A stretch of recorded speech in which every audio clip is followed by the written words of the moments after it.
Hey guys, welcome to the second episode of the Mayank Show. And in this podcast, we're gonna talk to none other than Kilo Loco, aka Kylie.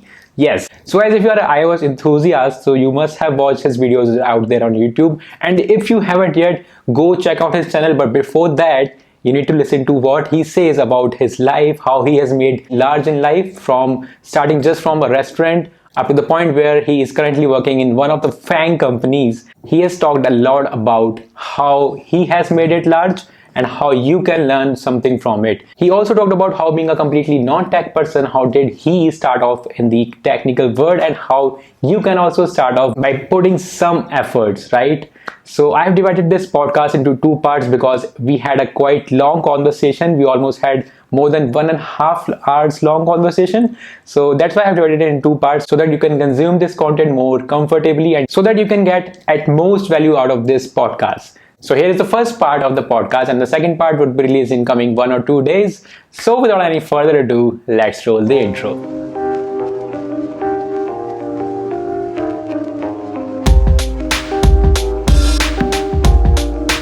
Welcome to the show, sir. What's going on, everybody? Thank you for having me, Mayank. I really appreciate it. My pleasure, sir. So, sir, since you are a known face to many globally when it comes to iOS development community, so can you please share what is your story and how did you start up with your iOS journey? Yeah, so it kind of started, about 6 years ago. I actually was working in a restaurant among a couple of other things that I was trying out at the time, and I really hated working at the restaurant. So I was looking for a job that would pay good money. And my dad has told me all my life that, I should get into websites, like since I was like young, because he's a technical person. And he said making websites was good money.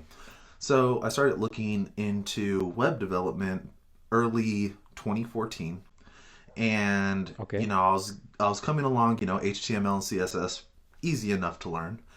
And then we finally get to the JavaScript portion where, you're actually dealing with a real programming language. And the thing that really just set me back was learning this, what the keyword this was in JavaScript. And I just couldn't understand it. Nobody could teach it to me for whatever, all the resources I found couldn't teach it well enough. Okay. So what ended up happening was that I decided to just give up on web development. I wasn't really a huge fan of websites anyway, and I made the switch to iOS development. Now, this was a month or two before WWDC, and I started learning Objective-C, which is a terrible first language to try to learn too. Completely agree. And I didn't actually understand the difference between a framework and a language at that point. So I was learning Objective-C, but I didn't have a practical use case to apply it to. I didn't understand that I needed UI kit in order to build a iOS app.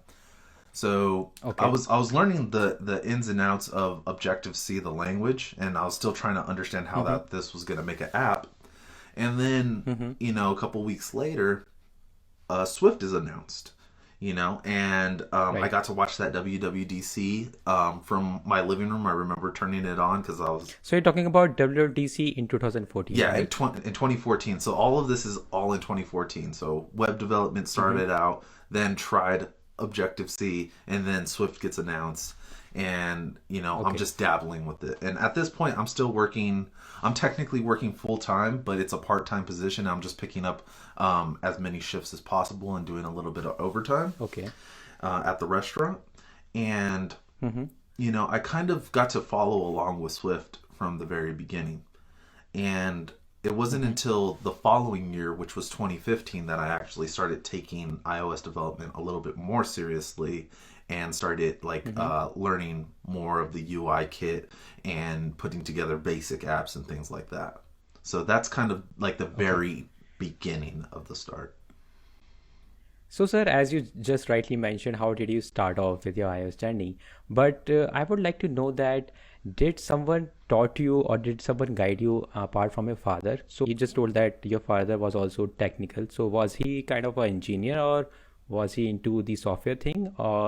I mean, could you please just explain that? Yeah, so my dad has been working with computers for a very long time, and he's more of a hardware type of person. So he was able to build All right. PCs, and he knew like IT stuff, not like programming stuff. Even though he like did hack a Okay. few things, like when he was much younger, but um, I didn't really have like a programmer background or like a real strong Mm-hmm. technical background or anything like that. Mm-hmm. I was never really taught programming. My dad didn't specialize in programming, so I was never taught it or anything Okay. like that. So everything that I've But learned, he knew a bit of it, right? he I did mean, know he knew some a of it. bit Like of. I think he knew like Visual Basic or something like that, like one of the much Okay. older languages. Mm-hmm. And he never like made his way to like something like C or anything like that. Okay. Okay. So, apart from your father, did you find anyone else helping you out with the process of learning? And did you find some resources helpful? So, what were they? Yeah, so like just to clarify, like my dad didn't really help me out in regards to learning anything. He was just kind of like he was just kind of saying that as like that's a good job to have, and he encouraged So, it. he basically gave you a direction, right? He's been Direction. trying to point me down that direction for years, but I just never listened to him. So after at that time I was like 23, 24. Yeah, like I finally listened to him after 23 years of him telling me like websites will make me good money. I finally Mm-hmm. started to listen, and I tried it out, and it was specifically just for the money. I was trying to figure it out. So in regards to how I did learn, um, Yeah. most of everything that I was learning was just coming through um, blog posts and some YouTube videos. Like back then, there was like no YouTube videos on like programming and stuff like that. Like there were a few, Mm-hmm. and Mm-hmm. unfortunately, I haven't been able to go back and find some of the people that have helped me out because they were there like a long time ago, and I don't know if they removed some of their videos or what, but Right. yeah, like I can't find some of the old videos that I used to watch, but yeah, there was very few. Yeah, I mean, in 2014 and 15, there were very less YouTubers who were making videos in iOS. So even I could not, call back that what channel was there which I used to watch in 2015. So I can relate to that. So, sir, after coming into the iOS field, you came across Objective-C, which you find weird. Same here. I also found it weird when I first came across that. But how was your process with the Swift? So you progressed. Yeah. Yeah, so I still strongly hold this sentiment to this day. Like Swift is the perfect first language to learn. It Mm-hmm. can be as simple or as verbose as you want it to be. Like, you Mm-hmm. could create a pretty powerful application just knowing some of the basics of Swift, and it's pretty Right. readable. Like you could show it to a normal person, and they could kind of like if they spent some time, they could kind of get what's going on. Whereas if you were to deal with a Yeah. language like Objective C, you know, there's so much, there's so many different like characters that are so weird that you're using because Weird. you're Right. dealing with pointers and things like that Mm-hmm. that it kind of Mm-hmm.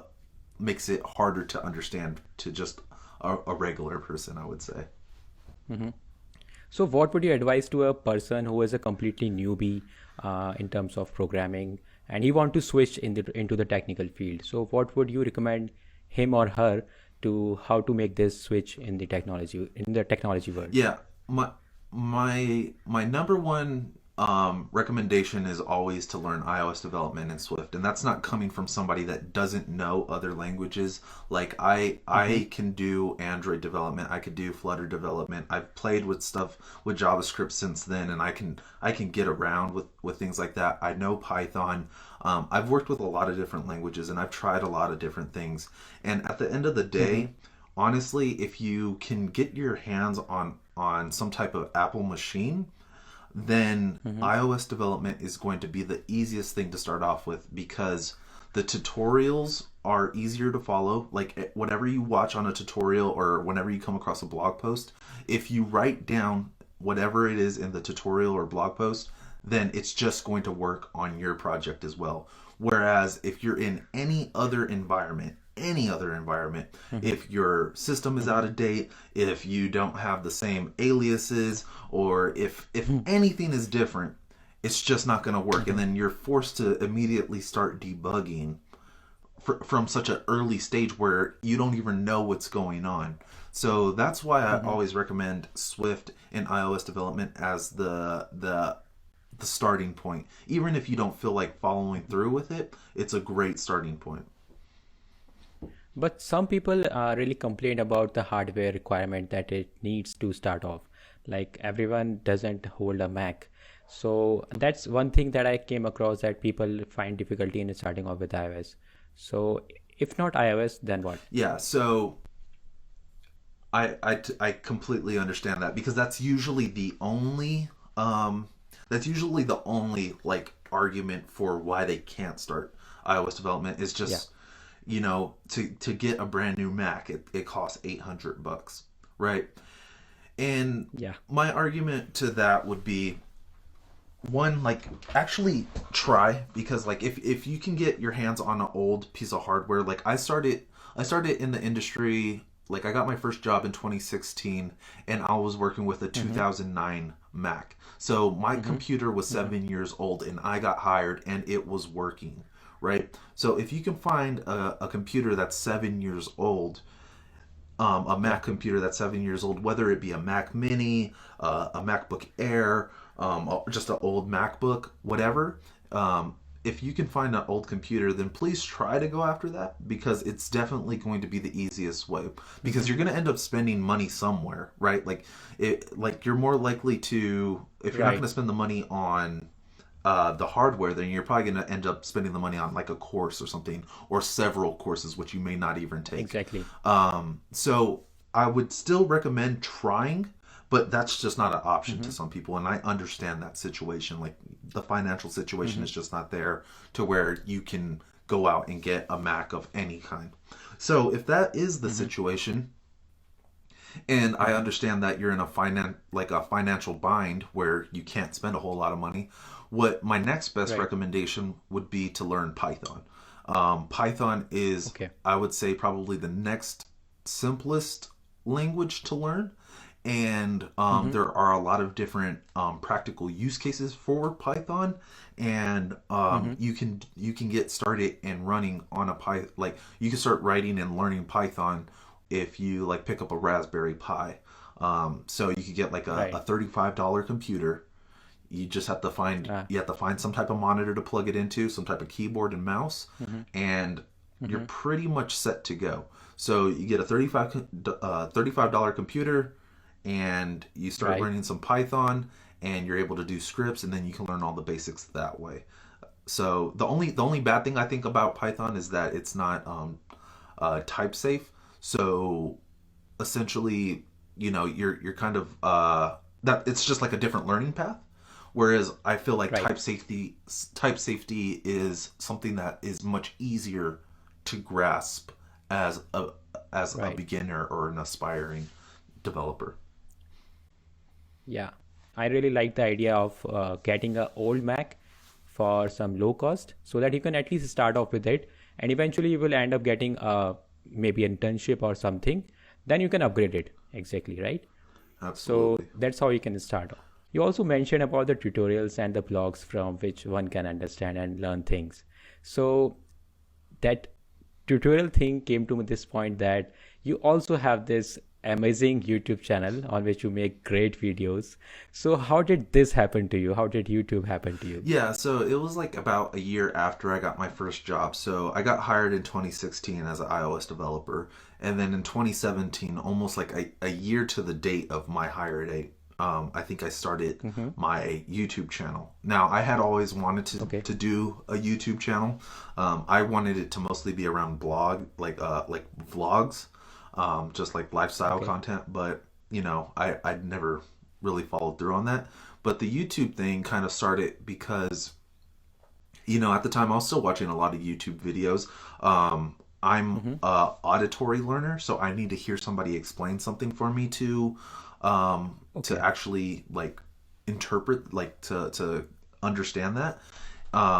Like if I were to just read blog posts and stuff like that, I have poor reading comprehension, and I just won't retain the material.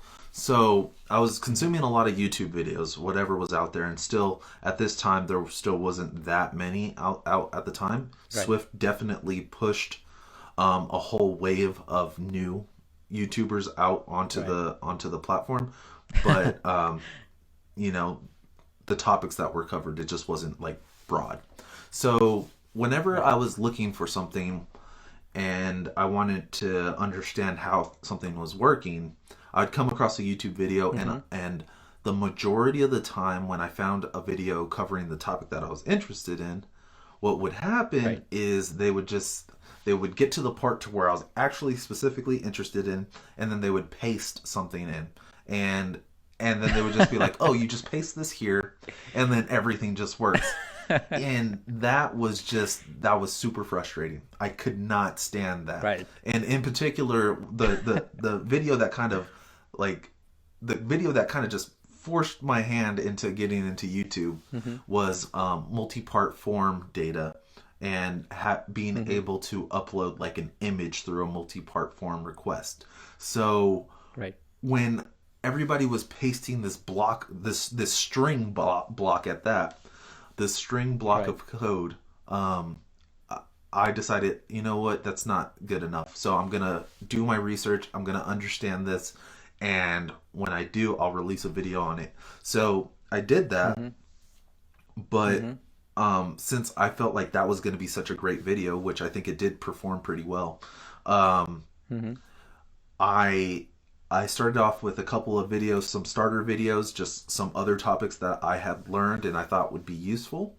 And I just started recording and I put it out there. And at that time, those videos were like over an hour long. So even more ridiculously long than my ridiculously long videos now. Yeah, like I was just like, you know what? I'm going to do this. I'm not going to focus on the making everything perfect. I'm not going to edit the videos. I'm not going to worry too much about the audio. You know, I have my dogs barking in the background in some of them. Like, I was just like, you know what? I'm just going to do it. I watched so many YouTube videos on how to make a YouTube channel that I know enough to just, I need to just do it. So that's kind of how I got started.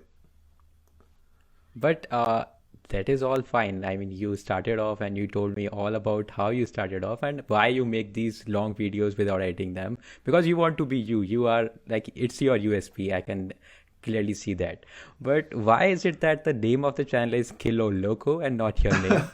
What is Kilo Loco? I mean, well, because first of all, when you see somebody named Kyle Lee, you don't expect me to pop up, right? Like, my teachers never understood it. It was like, you're Kyle Lee, like you don't look like Kyle Lee. So first of all, like I don't look like my name, and second of all, if you were to search for Kyle Lee, it's gonna be like a pretty dense search topic, right? Like if you wanted to find something out about Kyle Lee, well, there's a what does that word mean, Kylie? Your name? Kyle Lee? I don't know. It's like I mean, I don't think Americans put too much thought into their names, honestly. Understanding their name. Yeah, it's like it has like some type of Celtic name where it's like a narrow strait or something like that. I looked it up one time, but it doesn't mean anything really.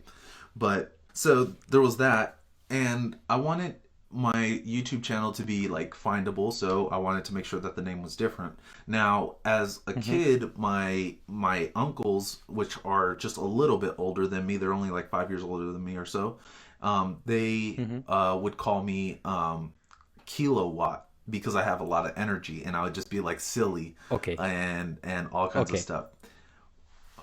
A couple years later, when I'm a teenager, I made an Xbox account, and I wanted my initials to be the same as my real name, K and L. So instead of Kilowatt, I changed it to Kilo Loco because I'm crazy. So then Kilo Loco just kind of stuck forever, and I was like, you know what? I'm gonna make my YouTube channel Kilo Loco, and it's gonna say something about the type of content that I put on here, because it's not gonna just be your boring, monotone, you know, clear eyes, I'm gonna teach you Swift today, boring content. That's too boring. Yeah, like it's gonna. I wanted it to pop, so that's how I came up with Kilo Loco.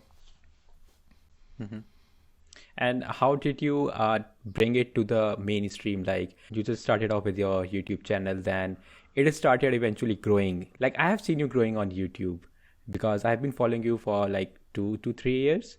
So I have seen that fan base growing up each day, like each month. I have seen those things. So what do you think is the main reason behind that growth? And what would you recommend to anyone who wants to start a new YouTube channel? What would be the success strategy for that? Well, I mean, I wouldn't even call my YouTube channel successful. I think, uh,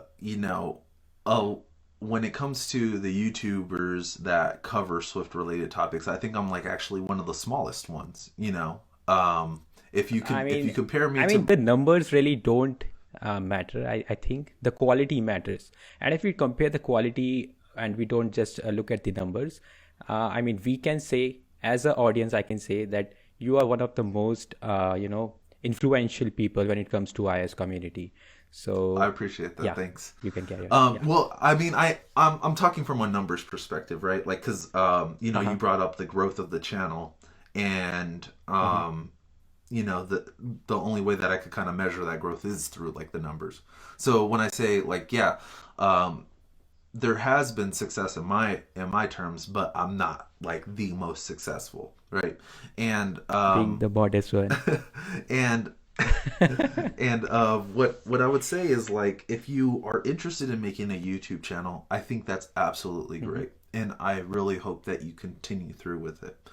Mm-hmm. But what I want you to understand is that YouTube is not somewhere to make your living. This is not going to be what Mm-hmm. is going to make you rich. You're not going to make a lot of money from Mm-hmm. it. And if you do make a lot of money Mm-hmm. from it, it most likely is going to take a lot of time. I've been doing this channel for like 3 years, 4 years. 3 years. Yeah. Okay. And I don't make four figures from YouTube. I make like Mm-hmm. 100, $200 a month, which is a Mm-hmm. lot to a lot of people, but at the same Right. time it took three years to get here, right? And it's a, Okay. it's Yeah. it's a long-term thing. So I just want to keep that in mind. Now, if you want to go into YouTube and you want to be successful, um highly recommend you try to keep the videos shorter. Something Mm-hmm. that I can't seem to do to save my life. I was about to say that. I also recommend that as soon as you get um, the ability to advertise, to include ads into your YouTube channel, you do that. I Mm-hmm. think that one of the reasons why my channel didn't grow as fast is because YouTube had no incentive to promote my videos because I didn't put ads on them until maybe 2 years ago, maybe a year and a So half. was that intentional that you didn't put the Yeah, ads or yeah, so it was intentional. I was like, oh well, I don't need to put ads, but then I had kids, and then I was like, well, I could definitely use the extra okay. money. So Right. Right. that's Right. kind of what changed that. That's kind of what changed my mind. But yeah, Mm-hmm. make sure that YouTube has a reason to promote your content, which is essentially having another place to have ads. And if your video doesn't have Mm-hmm. ads on it, then YouTube doesn't necessarily have a reason to promote your Mm-hmm. video. So Mm-hmm. enable ads as soon as possible, and then also just be consistent. Like, try to consistently put out videos as much as you can. Don't overdo it. Don't burn yourself out. I would say if you could put out a video a week, um, Mm-hmm. that's gonna do wonders for you. Okay. So, sir, as you just said that make shorter videos for YouTube, and you also said that it is not, easy to build up your career in YouTube. So, what do you mean by that? I mean, there are people who are making their living out of YouTube. So, you also rightly mentioned that you need to give a lot of effort if you want to make a living out of it.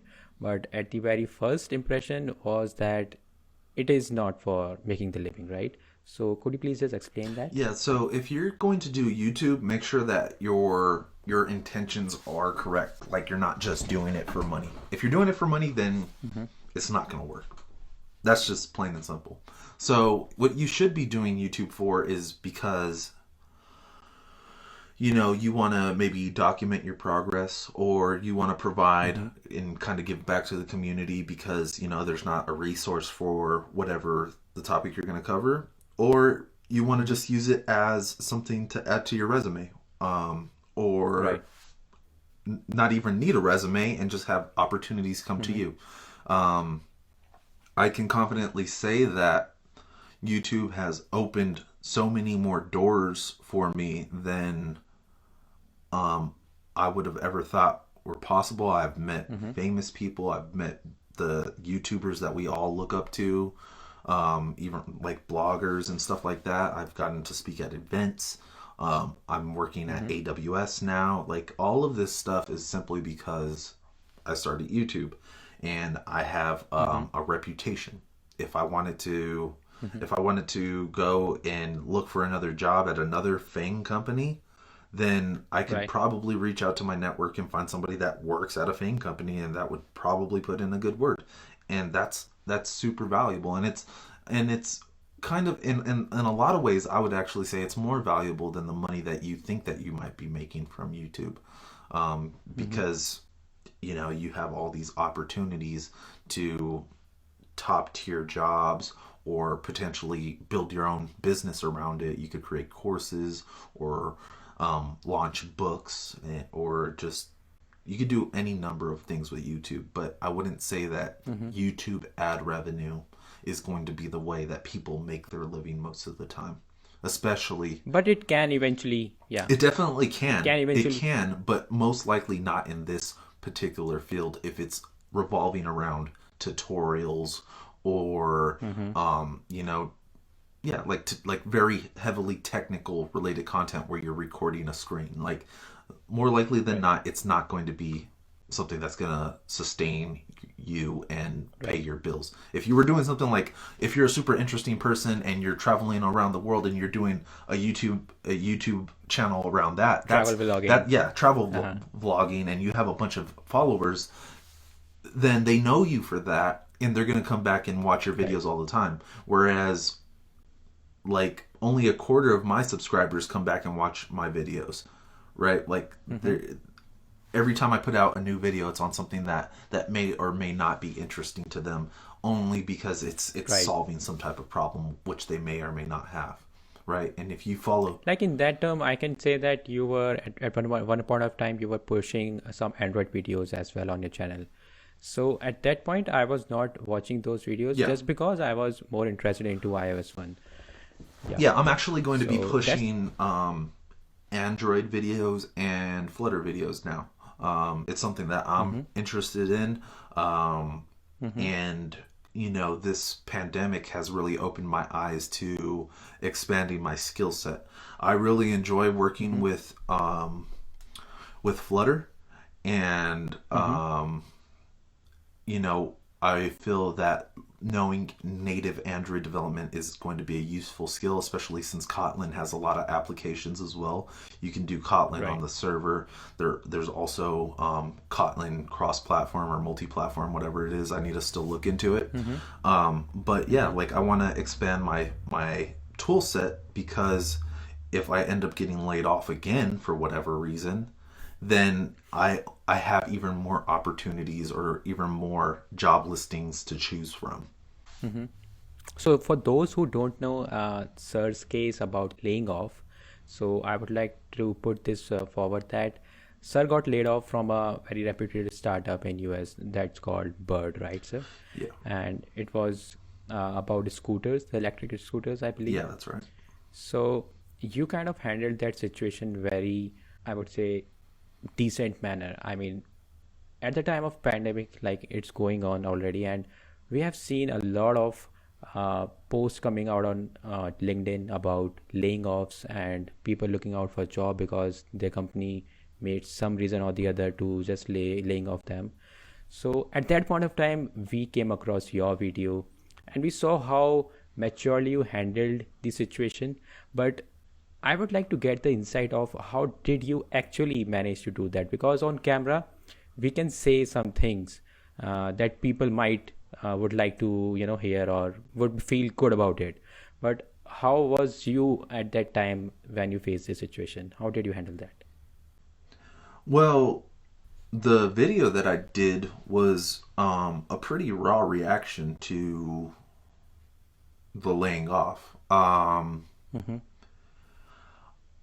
we had just switched over to work from home status, like I want to say like 2 weeks before that layoff, and Okay. generally the engineers, what I thought were the protected ones in the company. It's hard to lay off an engineer because then that Right. means the amount of production that you're able to do, the amount of things that you can achieve, is much lower. Would eventually reduce. Yeah. So, there had been some layoffs in different departments before that, and we just thought it was just because they were building solutions to kind of replace those jobs. Bird. It's still technically a startup. It was a large. It was like a medium-sized company. It had like 1,000 people or something like that. I think that's a pretty decent sized company. But yeah, like there were layoffs before, but I never thought that the engineers would have been laid off. And then we go on this work from home, and then 2 weeks after that work from home, we all just get invited into this Zoom meeting where you're not able to type into the chat, you're not able to really interact or anything like that. Slack started acting weird. You couldn't really see anything that's going on Slack. Like different channels started, like you couldn't post anything into Slack, and that was So your permissions were yeah. They were disabled. they were they were disabling the permissions like up into that meeting, and it was weird because earlier that morning, I was waking up really early and working. Earlier that morning, something, I don't know what it was, but something crossed my mind where I thought, like, if I lost this job, it wouldn't be the worst thing in the world. And there was no reason to, like, I don't know if my subconscious picked up on something or So you what. had this intuition I had, already. yeah, it was like some weird intuition, like, if I lost this job, it wouldn't be the worst thing in the world. Oh, I Which is really weird because I was making some really big plans for like the iOS team and the QA team to kind of come together and start building some things out. And yeah, it was like a weird random thought. And then sure enough, like 3 hours later, a meeting that had popped up on the calendar like the night before or earlier that morning, um, I get invited, and then I go into the meeting, and then we get what we thought was a pre-recorded message, which Bird had claimed that it was not.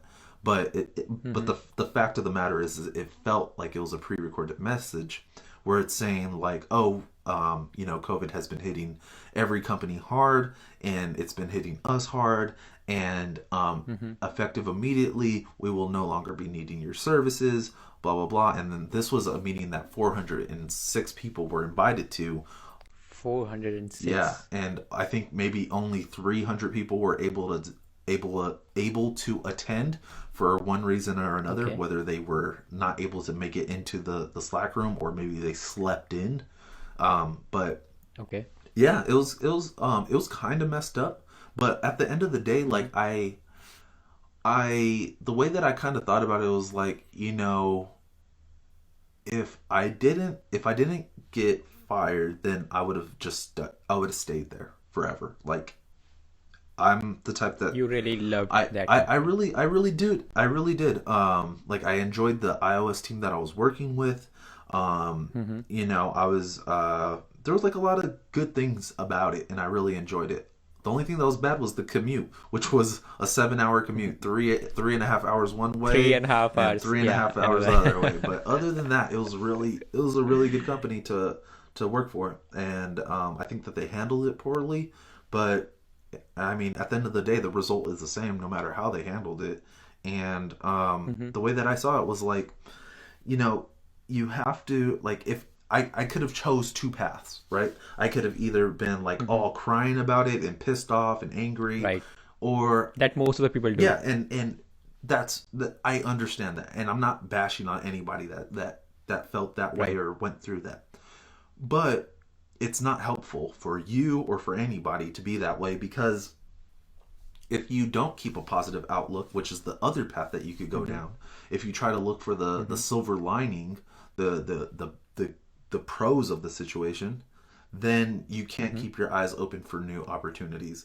And sure enough, the Right. day after I got laid off, my now manager, reached out to me about this position, which I had never heard about ever in my life, a developer advocate. Okay. It sounded like Yeah. everything that I've ever wanted to do.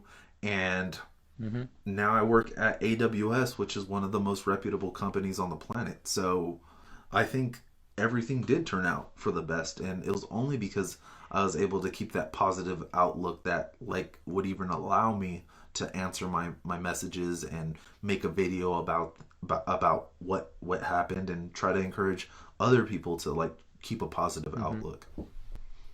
Mm-hmm. So keeping a positive outlook would definitely work, sir. But in your case, we can see that you had this social media background and you were quite a known personality when it came to the community of iOS. So for those people who are not that active on social media and who are still kind of in a situation that they are being laid off and it's been like 3 or 4 months that they are looking for a job, what would you like to give a message to them? What should they do? Yeah. So if you're in a situation where you don't have a big reputation, and you've already been laid off, understand that you are you're in a harder situation than it needs to be because you don't have Mm-hmm. a strong reputation. And those are harsh words, but I need you to hear them.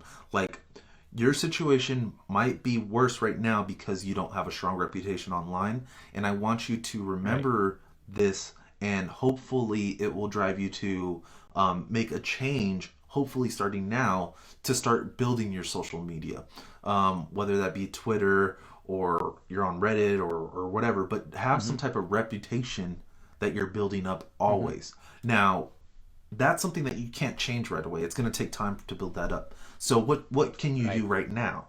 Well, right now Mm-hmm. what you could do is make sure that you're applying to a lot of jobs, which I Mm-hmm. hope that you are. A lot of people like to just complain that they're fired or laid off, but they don't want to actually do the Mm-hmm. work to get back hired. Right. Sometimes being laid off leads to a comfortable Some situation. some some some maybe kind of lose the confidence after getting some rejections because you are already in a situation that you got laid off. After that, you are facing rejection. So it's like uh, building up the burden. So Yeah, I think and that I that happens understand to that them. going through the interview process, even applying to all these different places is discouraging. Mm-hmm. I understand that. Mm-hmm. So what I'm trying to get to is apply to a lot of places because one, it's a numbers game, but what I don't Right. want you to apply to a lot of places through the front door. Like, I don't want you to go to the bottom of their website and look for careers and then apply that way. What I would rather have you do is go on, it's a app called Blind app, Okay. and that place is like it's an anonymous forum for tech people to post whatever they want about like working at specific places or total Okay. compensation, like how much people are making. But what I've seen a lot of the time is that people will actually ask for referrals from people they don't even know. They'll ask for Mm-hmm. referrals for a specific company, and then usually what I see Okay. is somebody says, okay, yeah, just DM me. So then what you can do is you can direct message a person that is open to giving you a referral. And because Right. usually when you work at a company and you make a referral, Mm-hmm. the person that makes the referral Mm-hmm. gets some type of payment. They'll like get some type of Right. incentive. So they have Incentive. incentive to refer you, and you obviously want to Mm-hmm. work at the company. So if you can go through somebody that actually works there and get Mm-hmm. a referral, that's going to help you out because you're not just going to be Mm-hmm. another resume that comes through the door. It's going to be somebody that Mm-hmm. kind of like has your back even though they don't know you, but it's like a recommendation goes further than just your resume Right. or your CV, right? So if you can go on Blind app and do that, or if you Mm-hmm. can find somebody on LinkedIn that's willing to vouch for you. LinkedIn is like more face to face, so it might be a little bit harder to do it there, but try to find a way to get a referral from somebody. Don't be creepy Mm-hmm. about it. Just say, hey, look at you can send them like a short blurb about how long you've been in the industry. Like, hey, I've been in the industry for 2-3 years. I just got laid off. I saw that you work at Like a brief yeah, introduction you can yeah. give out Don't there. send your whole resume. They don't want to see that. They don't care. But just say like, hey, this is who I am. I've been in the industry for X amount of years. I got laid off. I was wondering if I could get a referral from you for this company because I'm interested, and they might be open to doing that. So Right. that's what I would Yeah, I recommend. mean, they can try their luck out there. Some people would, definitely may help them. I mean, Yeah, yeah. Some people will. You'll get rejected still the same, but if you do get any referrals, I think you'll have a better chance. Now, additionally to applying through referrals, I would say also make sure that you're continuing to learn and build projects. Build up your resume. Maybe even put out an app on the App Store that could potentially become, something that brings in some type of income. It might be only like a couple of bucks a month, but hey, a couple of bucks a month is better than no bucks a month. And then also yeah, it's something that you put on your resume and that you can talk about. Maybe even share some of the same functionality as the company that you're applying for, and you can speak directly right, to something that they're familiar with. right. So, sir, what are your main takeaways from the pandemic? Like, if I say in my case, it would be having a passive income because relying completely on a full-time job and relying completely on a primary income would definitely not work if you came across this kind of situation again in life. So, I mean, the main highlight of this for me would be please have a passive source of income. So, for you, what is that? Yeah, so you absolutely nailed it as having another, like, you should not only have one paycheck, you should have several. Mm-hmm. Maybe one big one and then a couple of small ones, because a Right. couple of small ones can turn into, pretty impressive income. So yeah, have multiple Right, right. streams of income. Always recommend that. But like the Mm-hmm. one thing that I want to speak to in regards to developers is stop falling in love with your language and your frameworks Mm-hmm. because they're so limiting. And I kind of spoke to that a little bit earlier where I was saying, I'm going to be covering Android and Flutter on my YouTube channel. Right. And the biggest change for me was I was seeing jobs, and it wasn't like I was looking for those jobs, but I saw that there was some pretty cool jobs out there, where they were Mm-hmm. using like React Native, or it was an Android development position only. I didn't see anything for Flutter, but I Mm-hmm. just simply enjoy Flutter. But it just Mm-hmm. opened my eyes to the fact that if I stick with iOS and Swift only, then I can only apply for iOS and Swift jobs. And people will be like, "Oh, well, yeah, if you learn, Android and Flutter and all this other stuff, then you're not going to be a master of this or that."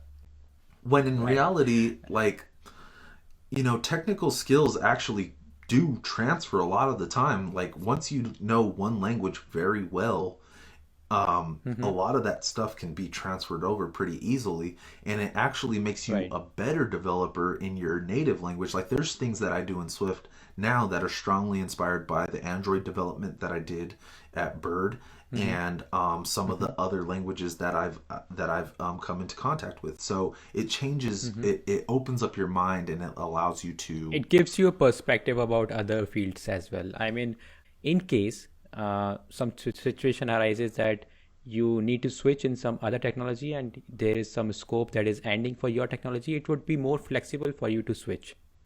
Exactly, exactly. And you're actually going to see a lot of this happen for like all the Swift developers, all the iOS developers that are Mm-hmm. following Swift UI.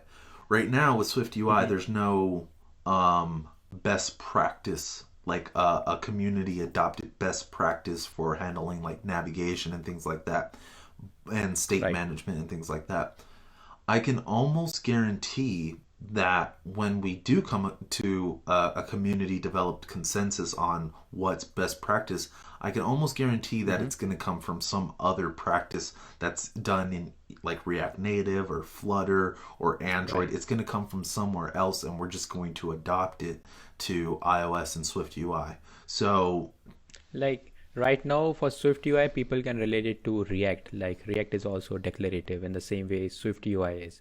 So most of the time, you would find memes on the internet that if you're looking for something in SwiftUI, maybe the person is searching for how to do this stuff in React. Yeah, yeah, So absolutely. yeah, Absolutely. Like I've done yeah. that before to where I've looked up how to do things in different ways on like Android, for example, and that kind of opened my eyes to how to do something on iOS. So you're absolutely right. And if you can understand, how to read and like the general Uh-huh. context of that other Uh-huh. platform, then you can apply it to iOS and Swift sometimes.